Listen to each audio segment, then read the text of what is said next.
Today I am super delighted to introduce Crista Lopes. Crista is a professor at UC Irvine, where she works on programming languages, software engineering, distributed virtual environments.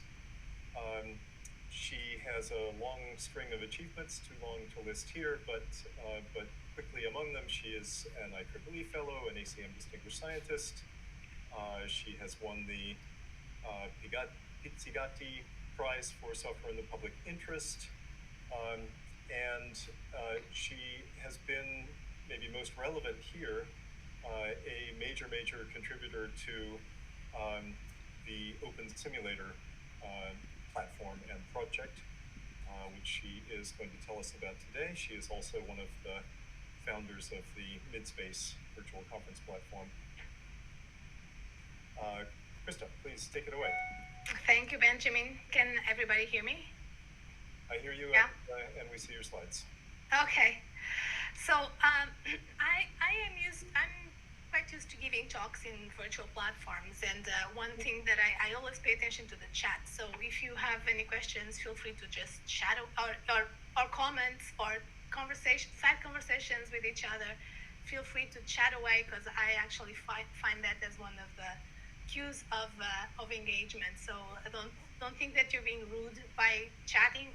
It's like I see it as the contrary. And that's sort of my starting salvo about some of the observations that I have made in roughly 15 years in what's now being called the Metaverse. As Benjamin said, I am I started getting involved in OpenSimulator around 2008, and had that. Before that, like so many perhaps of you and other people, I had gotten involved into Second Life around 2006, like the peak of the hype. Actually brought in by a colleague of mine, a friend of mine, who was very much into the whole social scene of Second Life. Had sort of a little side businesses there. He was actually a computer scientist in my community. He'll go unnamed, but because I think he preserved the fact that he had a sort of an alter ego in this virtual world, and he was a really interesting character in there. My talk here, I want to make it, as I said, Benjamin, this is going to be very relatively disorganized, and I haven't had time to actually put down some of these observations in a systematic form. So it's mostly, bullet points for us to kind of talk about and discuss. But the two or three things that I want to talk about here, like the data that I've based my observations on are actually two platforms and three kinds of activities. So the platforms are OpenSimulator or Second Life, which are very, I can explain what the differences are for those who don't know, but they look and feel the same because the interaction in those worlds is done with the Second Life client. So, UI is basically the UI of Second Life. But what we did in OpenSimulator is that we completely re-engineered the server side. So the server is running on people's machines, not in the Linden Lab grid. And so we were able to have these decentralized virtual worlds that are connected in a federation architecture. So you have the sense of a large world, even though each virtual world is run by different people. And so the activities that I kind of observed firsthand were freeform social spaces. These are, when there's nothing specific or any function particularly going on, people just gather around and chat away or to listen to music together or something like that. The other activity is conferences. So events like this one. So purposeful, time-limited events. They are scheduled. They have a program we've been having a conference in OpenSimulator since 2013. It's a conference that happens every year in December, and it gathers the community around the OpenSimulator project and the OpenSimulator worlds. But in the process of getting involved with this open source project, OpenSimulator, I think I should also talk a bit about a different kind of platform, the IRC, the original Slack, for those of you who don't know what IRC is. And I find it, I've found it, in my years of developing OpenSimulator, to be like essential and almost as engaging as any other platform that would be built with more media channels. And I'll talk a little bit about that. I mean, the fact that there are so many open source projects that are supported by text chat and IRC, and that connect people all over the world, and these are communities that are sustained for a very long period of time, says something about online social presence and online interaction that I think it's important to kind of capture somehow. So these are the the three different kinds of activities and two platforms that I have personal first-hand data to talk about. All right, so let me talk with the activities, the two activities in OpenSimulator, or a Second Life. And so I'm sure that you all know, you are here, so the characteristics of the 3D worlds in general is that the space is a simulation of the physical world, and it's more than just what we are experiencing here, a virtual chair. It's a 3D, right? Typically on a flat screen, but now more and more there are those goggles that make these places come to life. But the idea is that this is a simulation of the world, either a reproduction of what we know, or or the creation of worlds that cannot exist in real life. But it has some familiarity with 3D, with the 3D space that we know. The other characteristic is that people are represented by avatars of some sort that can move around in that world and interact with the space and with objects in the space. And the other thing that also happens in these worlds is that the software that we use to access these 3D worlds has many channels of direct and indirect communication. So there's typically text chat. There's sometimes video that you can hook up. There's lots of different text chat channels going on, different group chat channels, direct messages, all sorts of things going on in there.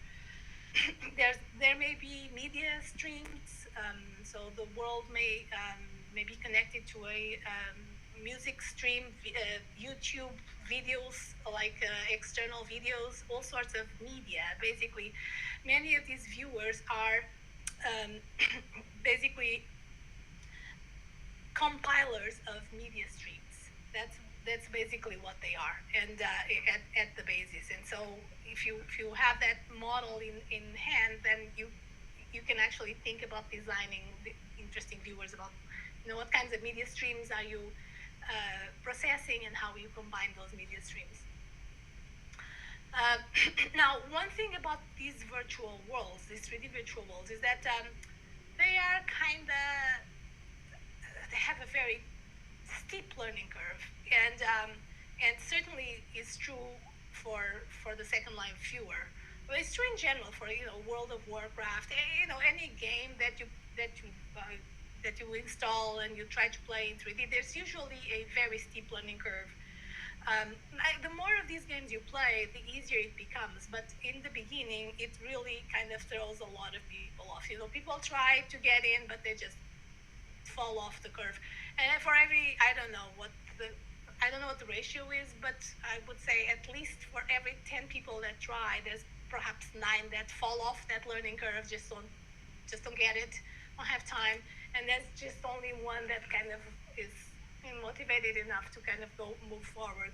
So this is definitely a major problem. And compare the learning curve of these kinds of systems with very simple systems like the IRC or Slack or something like that. Yes, there's a little bump in the beginning. There's something to learn, but it's very easy to get over that bump. And once you learn the interaction, it becomes very simple.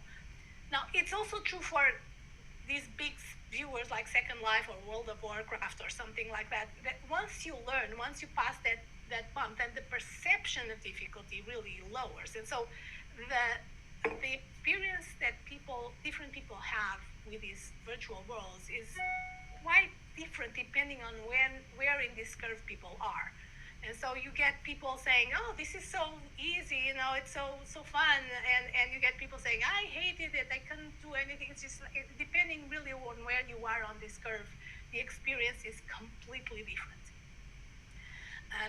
So typical difficulties here are this is things that I've observed from trying to bring people in to OpenSimulator and some of my virtual worlds.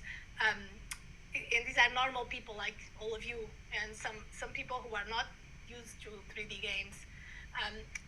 One of the major problems is that there are too many degrees of freedom. Like you go into a virtual world, a 3D world, and now people don't even don't even realize only after they pass that little bump that there's actually two different things going on that does not exist on the web or in normal GUI interfaces, which is that there's the movement of the avatar, and then there is the camera that typically can be moved independently of the avatar in many of these viewers, right? In many of these softwares, because we can, as designers, we can control the camera. There's the concept of the camera in these three worlds, right? So we can control the camera independent of where the avatar is. We can if we want as designers, and so people do it, and so. But on the other hand, if you're not careful as a designer, this can create for a very confusing experience because there's just too many. Like where should I be paying attention to, right? In the physical world, it's relatively easy to answer that question. It's typically you should be paying attention perhaps where a group of people are, or there's a stage that is elevated, or there's a noise coming from somewhere. So in these virtual worlds, it's typically a lot harder to understand what you should be paying attention to and where you should go. Yeah. So Ed has a question. Will this change? And I think he is. Referring to these big bumps and the perception of difficulty. Will this change over time as the next generation have grown up with 3D games? I think it will. I very much think it will. But surprisingly, there is even in the younger generation, I see this with some of my students, there is still a stubborn percentage of even the younger population who are not into 3D games. And are not very, maybe because they don't have enough, computing power to get into them. Maybe because they're constantly on their phones, or they play other kinds of games. So it's not as sort of pervasive as one might imagine. But I think it will change over time. Definitely.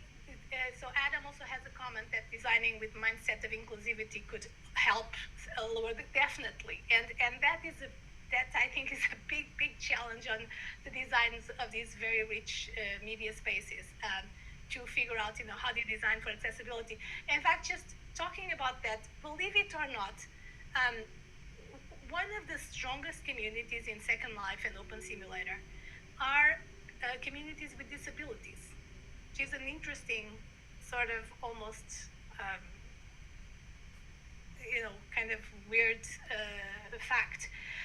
But if you think about it, so in fact there were several people who are blind, and you might imagine, how can a blind person actually enjoy being in a space that is primarily visual, and which so many rich clues come from the visual, and so one of those people were showing me a viewer that they were working on. Let me just switch to my here. This is a live view of my virtual island. But I shouldn't be already showing, but I want to say something that, there was one blind person who came and visit one of my events here in my island, and he was telling me how he would access. He has a viewer that basically does world to text, right? So the viewer receives the objects of the scene, and it vocalizes. So we say, assuming that all of these objects are properly named, which is a big assumption. His viewer would just say, okay, chair, ground, palm tree, avatar named blah blah blah. So it just basically verbalizes all of the entire 3D scene of what's around it. And apparently it was good enough for this person and others to kind of get engaged and wanting to get involved. But yes, so in order to be able to have those viewers for disabled people, you definitely need, for example, this. I'm pointing at this chair, and I'm not doing a good job. I call this chair a primitive, which is the default name for all the objects in this world. So if you call everything a primitive, then that those viewers are useless, because everything is a primitive. Don't say that this is a chair. So designing and naming things properly is definitely an important thing for these virtual worlds. Anyway, let me move on in here. So there's too many degrees of freedom.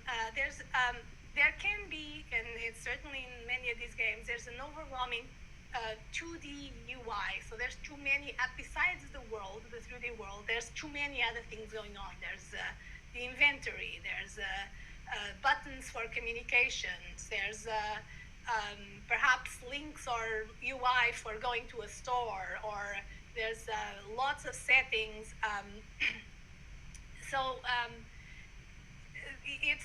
It can be, again, as designers of these spaces, it's very tempting to overload the UI with things that we want to give options for the people to do.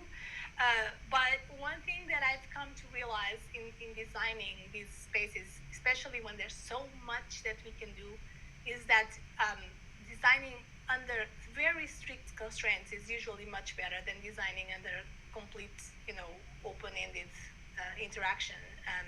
It makes for a lot less confusing interactions for people. Especially in that curve. Basically, it flattens that curve. But another difficulty that I've seen many people having, especially when bringing serious people that don't play games to these spaces, is a certain sense of dissociation, which is that they're certainly being represented by an avatar that they don't identify with. So it's a strange body that they're kind of being represented with. They are placed in a strange place that they have never seen, and then they're also in the presence of strangers, like these avatars that they're not, some of the names that they may recognize, but some of the names they don't recognize. And so it's a sort of a social insight, like this is supposed to be like the real world, but it's not. I don't feel like in the real world.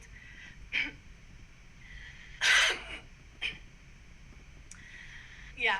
So Ed is talking about Minecraft. There's definitely Minecraft is an interesting, another interesting virtual world of this kind that a lot of kids and that a whole generation has been grown up with Minecraft. It will be interesting to see what happens.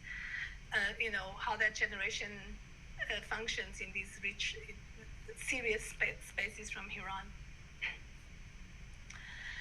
So, onboarding in games, now I'm talking about games like World of Warcraft and things like that. The game designers have learned how to do that very well. So it's usually integrated with the gameplay itself. So they give people, newcomers, simple tasks to do, simple game challenges, and the difficulty gets increased over first few interactions. There's playful nudges, some highlight, look here or something like that. But they also have a lot to help them do this and have a good, provide good experiences, because when people play games, they play games usually because they want to, right? They heard from their friends. They are there because they want to check it out. So there's some sort of intrinsic motivation that brings them to those places, and that helps the designers make those onboarding experiences much better and likely to succeed. Um, Whereas in these other virtual spaces that are not games, like OpenSimulator, Second Life, even Minecraft, um,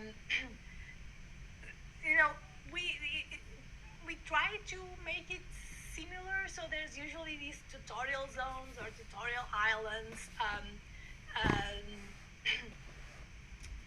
but those kind of already feel like a defeat, because if you say that, yeah, come to my virtual world for a conference, and by the way, now you're going to have to spend your first 10 or 15 minutes being educated about what this world is about, how to interact in this world. It's already sounds like it's sort of a losing proposition. And the absence of goals and sort of the intrinsic motivation makes them a little boring, right? Because you come for a talk or a seminar, and it's not really, there's no treasure at the end to be caught. Um, so the will and the motivation to actually learn how these environments can be interacted with is much lower. So there's already a barrier there for us as designers to kind of figure out how to make people learn how to interact without being boring. The other way is just learn as you go, and that, I guess, that's the winning proposition if you can do it. Um, and so Jason has a very good comment in physical spaces. People can also be disoriented until they interact with a person, and that is absolutely true. And that is actually perhaps one of the things that I've found that when I'll talk more about the conference itself, to be also critically important in these spaces, especially for these time-limited, purposeful events. That the tutorial zones actually are not a good idea, because people they won't do it. It's too boring. They don't have time. They show up for the talks, 5 minutes after the talk starts. They're not going to go through a tutorial.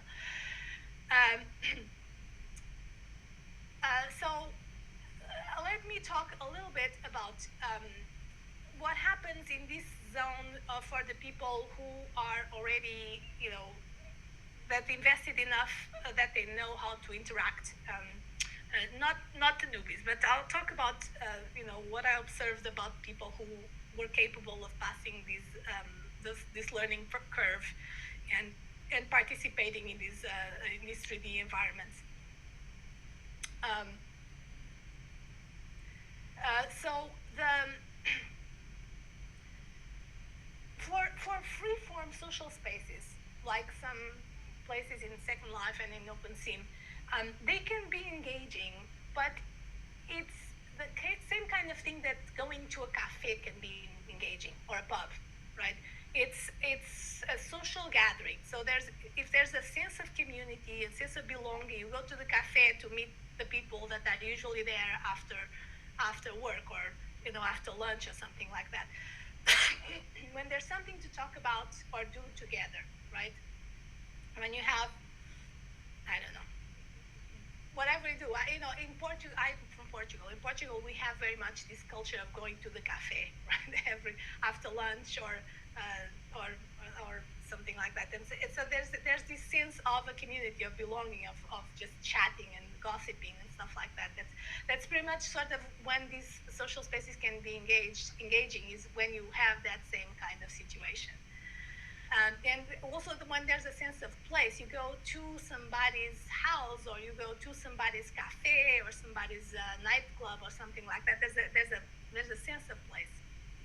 Now they become very uninteresting when you are around people that you don't, connect with, that they have different kinds of interests, or when there's nothing to talk about, or when you don't want to be there. You just don't, you've been brought there by a friend, but you don't really want to be there. And so it just doesn't matter how exciting the place is, you just don't want to be there, you're going to have a bad experience. So these free-form social clubs, designers need to think of them as cafes, as places for people to gather, and that can be interesting things. The conference, things like conferences and time-limited events, they can be engaging again when the topics are interesting, when the audience is lively. Right, that's why I'm telling you that talking to a dead audience, people who don't show that they are there, is basically that. It's like recording a video without any audience. But when there are cues of liveness, of people being there, that can make a talk actually quite engaging. The side conversations are interesting, and when it's easy to start them, when you can start direct messages with people very easily. So the barriers here for these time-limited events are distractions in the physical space. That definitely, your real life is there, even though you are being projected to some virtual space. There's the issue of time zones, which turns out to be one of the major problems in here, to connect people from different parts of the world, and that exists in any media, any system. So that's sort of in general some of the observations that I have made for these limited events. But let me go a little bit more into detail into something that I think is really one of the major differences that I see between these 3D virtual environments and something like Zoom or any video-based interactions. And as many of you know, after being teaching in Zoom for 2 years, when you teach a class in Zoom, you are, as instructor, you're the only one who has the video on. All of your students turn off the video. And maybe you mandate them to turn on the video, but it's actually quite intrusive to do that. And there's extremely good reasons for why people turn off their videos. I do that too. When I'm not talking, I turn off my video and my microphone and everything. I find video to be extremely intrusive. That's certainly true for students who live in some strange conditions, with roommates that are maybe half naked, walking across the screen. Their room is a mess. The video camera is focusing on their bed that is undone, and it's a mess. Maybe their girlfriend is, still sleeping in the bed. So there's all sorts.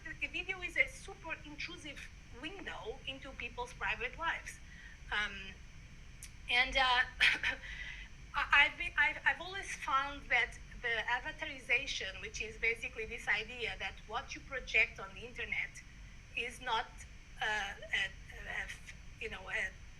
bit by bit reproduction of your local environment, but it's some sort of a representation of you, that can be faithful or not, that shows other people that you are there, that you are present somehow, but it absolutely does not intrude into your physical space. Your physical space is preserved. It's not intruded. And so I before the pandemic and before we were all in Zoom, I already did not like video. I didn't even have video cameras, honestly. But after the pandemic, this idea was really reinforced that for certain functions like conferences and classes and stuff like that, unless it's a very small group, right, where people know each other, or there's some personal connections that face to face quote that need to happen, then video is actually absolutely the wrong media. It's invasive. You do not want to know what's happening on people's private lives in any way, shape, or form. So that's one thing that I kind of would like to point out, that video is one of the media, and it's just one of the media and should be used with care. So let me just show you a little bit of OpenSimulator / Second Life for those of you who don't know. And it's actually kind of funny because this just happened right now as I logged into my virtual. Somebody sent me a message, and I don't know, somebody called Centro Delight, maybe he's one of the people in the audience. I don't know if somebody had, knew that I was giving a talk, but they sent me a message. You see Irvine, very interesting. I hope it goes well. Is it somebody here? No? I don't know who this person is, but this is the kind of stuff that happens in the social space that people can have access, sort of serendipitously. Anyway, so what you're looking at is one of my private virtual worlds. This is what I call my virtual lab. I've been having this for 12 years now. And this is my happy place. I'm giving a little inside a little window on my other sort of literally my inside my psyche. This is sort of whenever I work, I always have my window here on one of the screens. It just makes me feel, gives me a certain calm to sometimes move my eyes into this window and see sort of an island, tropical island. The other thing that I also associate with this environment is a media stream. So there's a radio station here. So normally I just sit my avatar, I see sunsets and sunrises. I'm listening to music here every time that while I'm working. And that's it. This is how my use of this virtual is a very personal, very private kind of need that I have, that I really like to be here. I like to be here. I like to remind myself that this space exists somewhere, and that it just gives me a certain calm when I need it.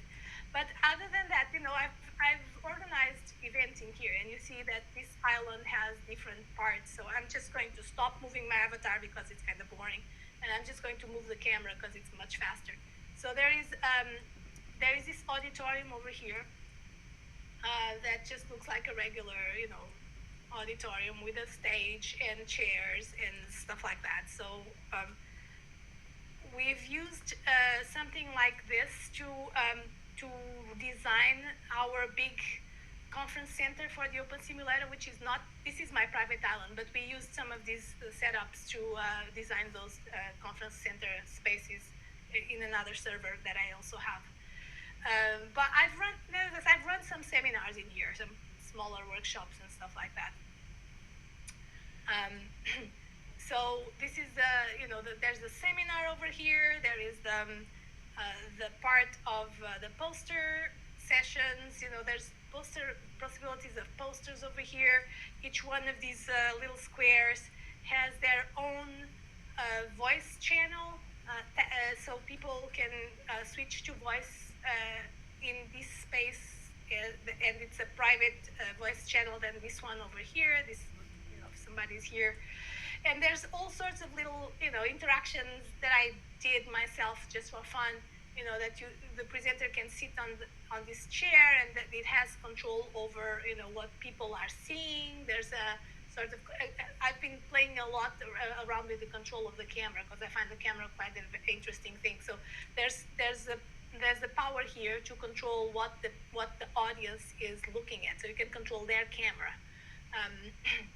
It's like, for example, here in virtual chair, I could control your cameras to, your virtual cameras.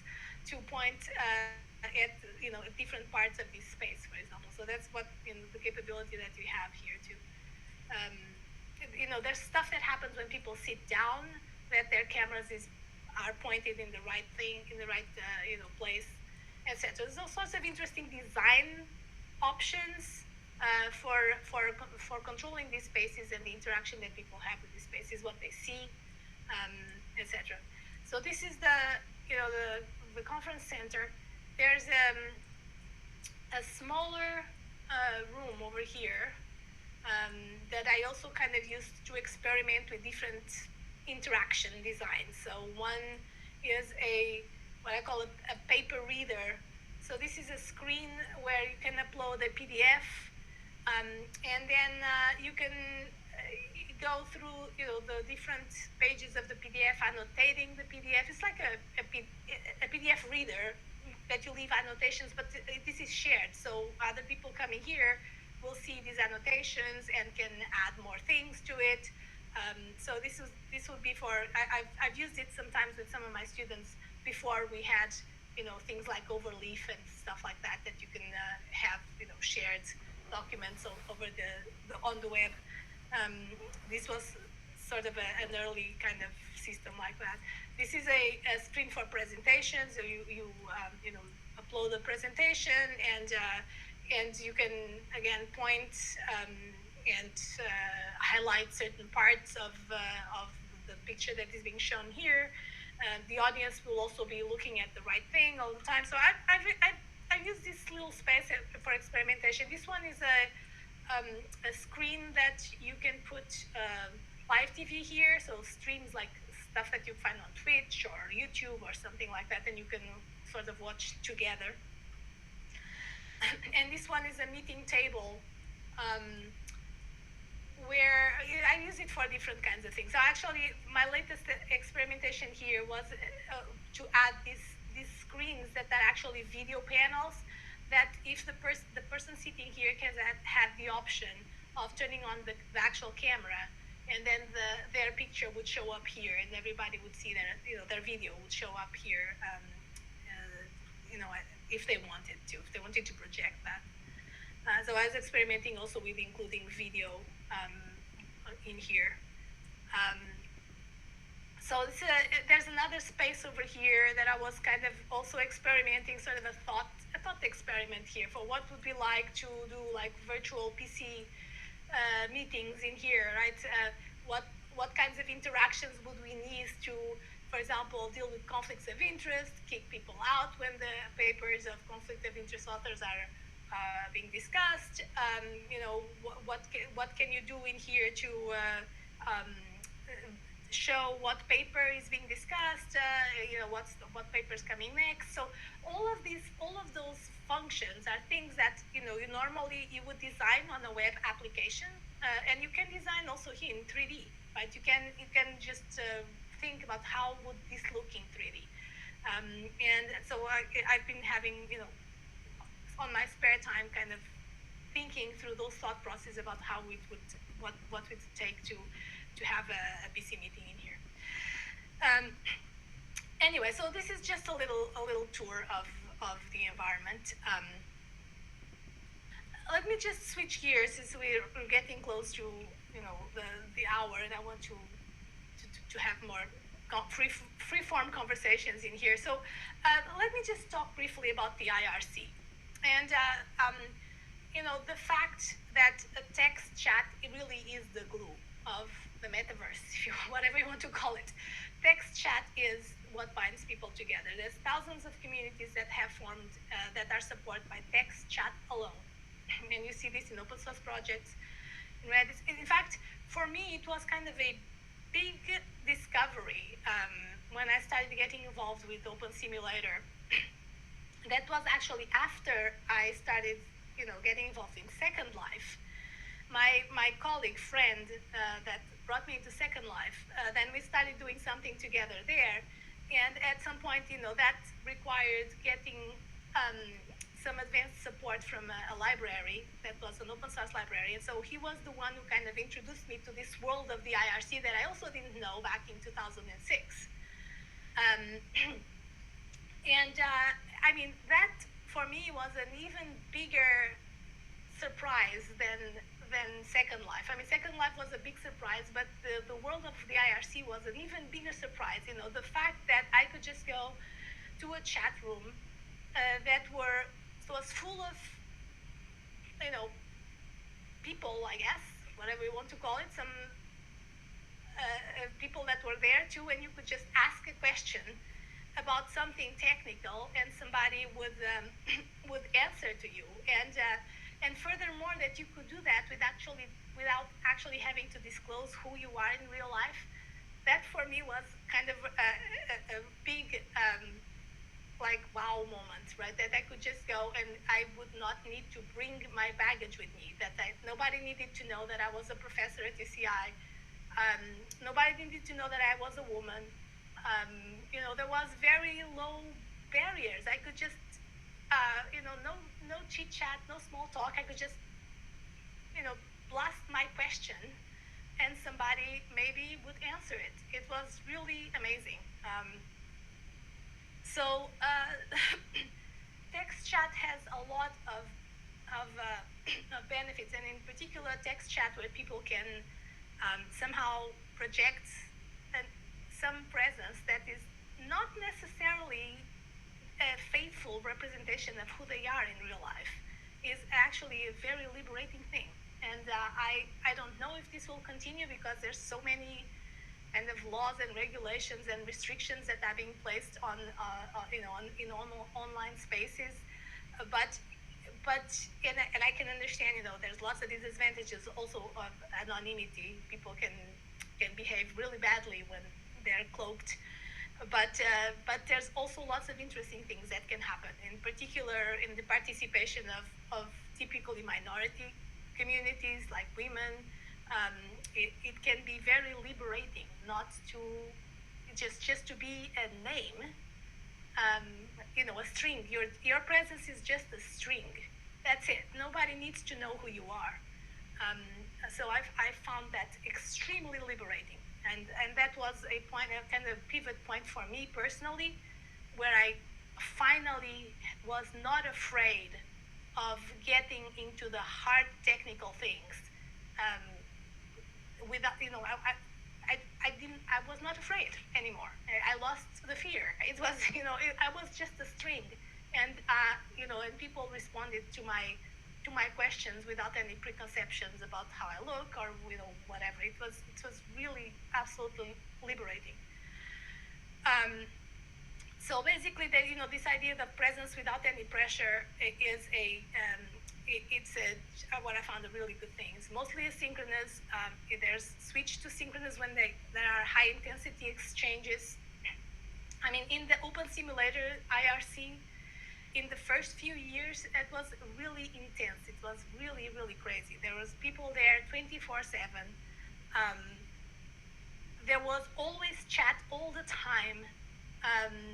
You know, we had some serious design discussions and technical implementation discussions all over chat. We never used voice, not even voice. It was totally over chat. Major design decisions. I designed the entire, you know, federation architecture with the input of some of my colleagues in that project, all over text. There was just no video whatsoever, no chat, no audio, nothing, just text. And it really is because I found that really good, because when you type, you have time to think. As you are typing, you have time to think. So what you say is the consequence of some thoughts, which sometimes is very hard to have when you are only on audio, or, you know, that you kind of are forced to actually respond immediately. And of course, then there's, you know, there's the log that you can always go back and see what was said. That's kind of a good side effect. And Nicole, yes, this sounds like Slack because it was the original Slack. So the IRC was the original Slack for many, many years before Slack existed. And it still exists. So lots of people that still use IRC channels.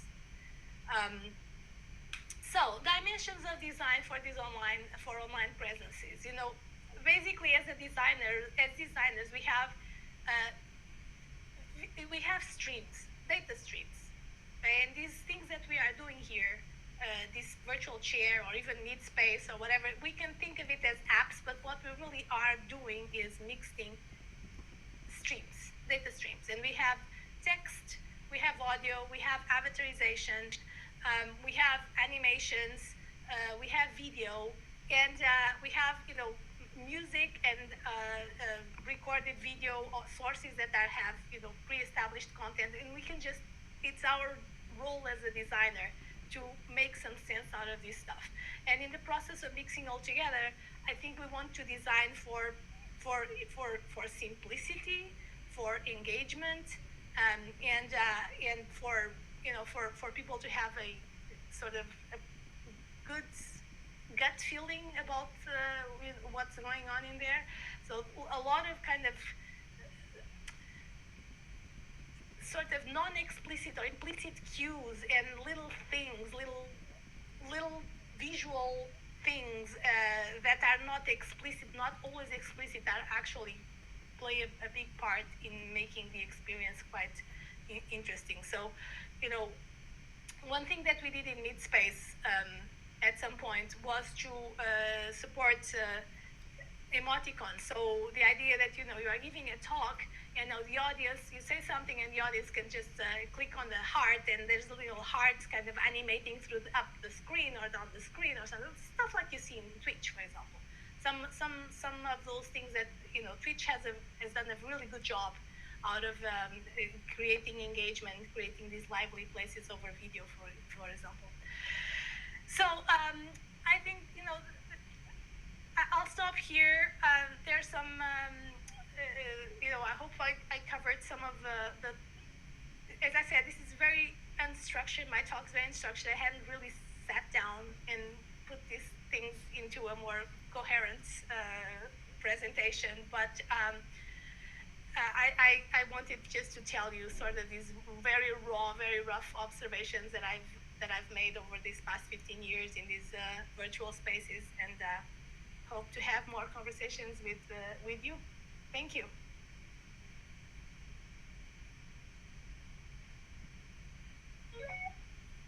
Thank you, Crista. That was great. Lots of people are clapping. I'm sure people are going to have lots of questions. Maybe you want to stop your screen share so that we can see people moving around. And then anybody who has questions, please step up to one of the mics or just put it in the chat, and I or Crista can read it out.